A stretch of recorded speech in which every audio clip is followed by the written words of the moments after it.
বুঝতে পারছেন চারিদিকে হোমস্টে কিন্তু ভর্তি, বাড়ি বলা ভুল, চারিদিকে homestay. How many home? 100 only. 110. Oh, so what's the history? They love to clean. Oh, two people. Old people. Old people. Yeah. Okay, okay. Nice, very nice. Huh? Where are you from? I'm from Kolkata. Both of. Many people. Bengali people are come to Yeah. this place many. Sound. Yeah. You gonna go this Kolkata one time?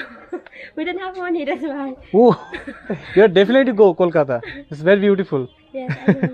পরিষ্কার পরিচ্ছন্ন, এত সুন্দর লাগছে, just অসাধারণ। আপনি চাইলে কিন্তু প্রত্যেকটা হোমস্টে থাকতেই পারেন। এখানে আমি দেখলাম, একজনকে জিজ্ঞেস করলাম 2000 থেকে 2500 মধ্যে প্রাইস। আপনি চাইলে একটা রাত কিন্তু স্টে করতে পারেন এখানে। তো এশিয়ার সবথেকে ক্লিনেস্ট ভিলেজে মাত্র 500 জন লোক থাকে, আর সেখানে মাত্র 100টা ঘর। সুন্দর লাগলো এই কেমন ভিলেজের experience যে ব্যাপারটা, ক্লিনেস্ট ভিলেজ। আমি মনে হয় যে সমগ্র ভারতবর্ষে এটা করতে পারলে একদম আমার মনে হয় যে আমরা অনেক কিছু বেটারমেন্টের জায়গায় এগিয়ে। কাকু কলকাতা গেছে, দুজন বাঙালি, পিছনে বাঙালি রয়েছে, এখানে সবই ম্যাক্সিমাম বাঙালি রয়েছে, হ্যাঁ। মানে বাঙালি টুরিস্ট বেশি ঘুরে।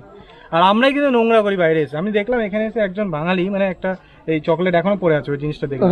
এই দেখতে চকলেট এ দেখো ফেলে দিয়েছে।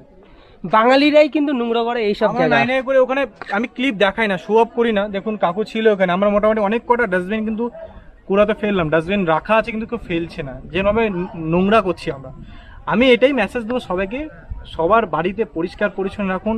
এরা যদি পেরেছে, আমরা কেন পারবো না? আমরা তো মানুষ, আমরা তো বাঙালি। এক এক করেই 10 হয়। একদম। হ্যাঁ, সুতরাং we have to United about this matter. I think so. একদম, থ্যাংক ইউ। আসছি, হ্যাঁ।